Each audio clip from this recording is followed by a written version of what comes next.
Assalamualaikum warahmatullahi wabarakatuh. Apa kabar semua? Semoga dalam keadaan sehat dan tetap semangat ya. Untuk pertemuan kali ini, kita masih membahas mengenai kerajinan bahan limbah keras. Kompetensi dasar: memahami pengetahuan tentang prinsip perancangan, pembuatan dan penyajian produk kerajinan dari kerang, kaca, keramik dan botol plastik yang kreatif dan inovatif. Pada pertemuan kali ini, siswa diharapkan mampu untuk mendeskripsikan proses pengolahan bahan limbah keras serta menjelaskan langkah-langkah pembuatan dan teknik pengolahan pada bahan limbah keras organik. Baiklah, untuk pertemuan kali ini yang akan kita bahas ialah mengenai pengolahan bahan limbah keras. Proses pengolahan masing-masing bahan limbah keras secara umum itu sama. Pengolahan dapat dilakukan secara manual maupun menggunakan mesin. Berikut ini adalah proses pengolahan sederhana yang dapat dilakukan untuk bahan limbah keras. Yang pertama, pemilihan bahan limbah. Seleksi bahan limbah keras perlu dilakukan sebelum proses produksi. Yang kedua, pembersihan limbah. Keadaan limbah keras biasanya tidak cukup bersih. Oleh karena itu, perlu dilakukan pencucian dengan menggunakan deterjen agar zat bekas makanan atau minuman dapat larut dan limbah keras menjadi bersih. Yang ketiga, pengeringan. Pengeringan dilakukan secara konvensional, yaitu menggunakan sinar matahari langsung atau dapat juga secara langsung dengan dibersihkan menggunakan lap kering. Yang keempat, pewarnaan. Pewarnaan pada limbah keras dapat dilakukan dengan cara disemprot atau dikuas dengan cat. Yang kelima, pengeringan setelah pewarnaan. Setelah diberi warna, bahan limbah harus dikeringkan kembali dengan sinar matahari langsung atau diangin-anginkan. Yang keenam, penghalusan bahan agar siap pakai.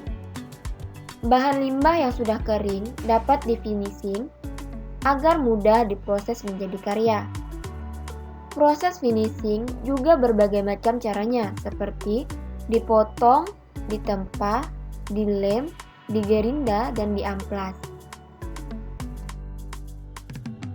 Selanjutnya adalah proses produksi kerajinan bahan limbah keras.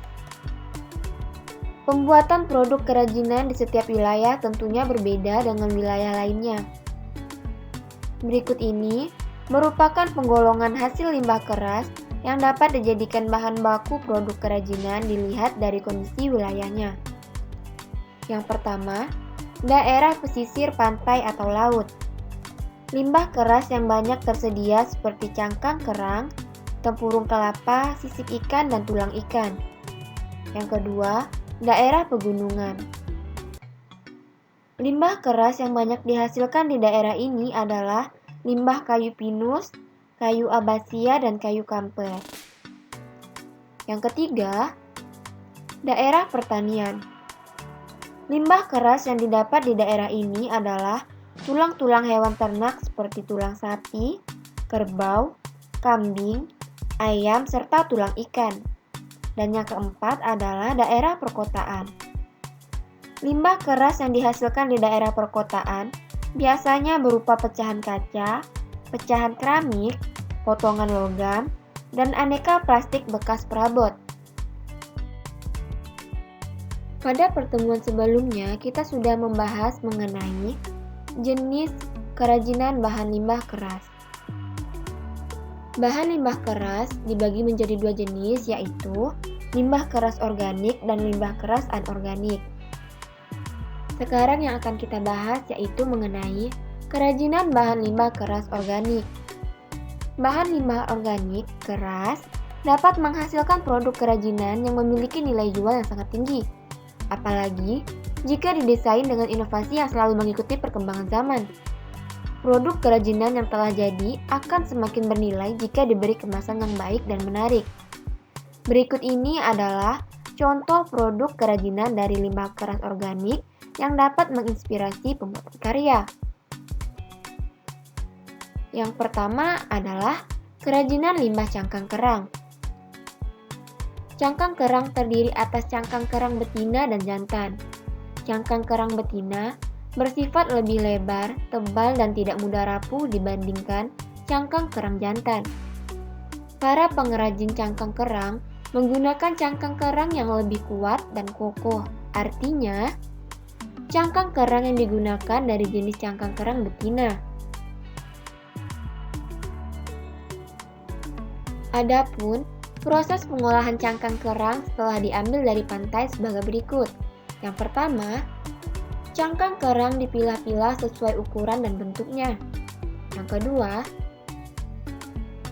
cangkang kerang dicuci dengan menggunakan air mengalir dan direndam dalam larutan natrium soda agar sisa-sisa daging cangkang kerang dan kotoran serta bau yang ada di dalam cangkang kerang dapat larut.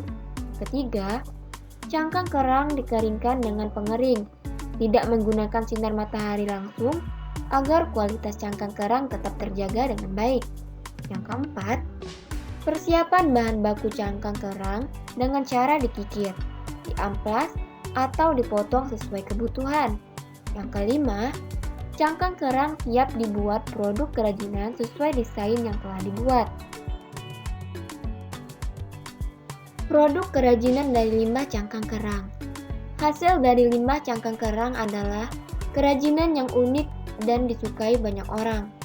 Cangkang kerang yang berukuran kecil dan pipih dapat dibuat sebagai pelapis tempat sabun, penghias frame foto atau cermin, kap lampu, kotak perhiasan, dan aneka lampu. Cangkang kerang yang berukuran sedang dapat dijadikan sebagai tirai, replika hewan, bunga, dan miniatur bangunan.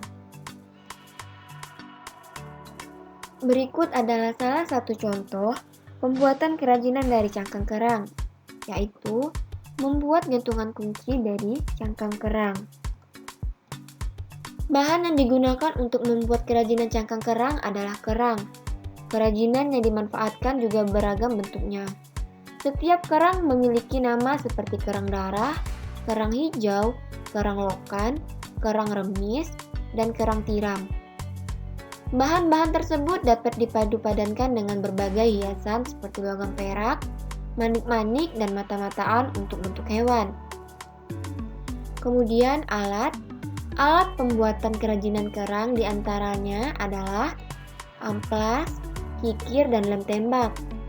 Ada juga yang menggunakan mesin gerinda untuk menghaluskan atau membuang bagian yang tidak perlu. Proses pembuatan kerajinan dari limbah cangkang kerang menjadi sebuah gantungan kunci yang lucu dan unik. Teknik yang digunakan hanya dengan pengeleman saja. Yang pertama, pilih cangkang kerang yang akan digunakan. Yang kedua, beri lem untuk merekatkan cangkang kerang. Yang ketiga, tempelkan cangkang kerang satu persatu. Yang keempat, boneka kerang sudah jadi. Dan yang terakhir adalah tempelkan gantungan kunci di atas dengan dilubangi terlebih dahulu. Baiklah anak-anak, pertemuan kita sampai di sini dulu ya. Sampai jumpa dan terima kasih. Wassalamualaikum warahmatullahi wabarakatuh.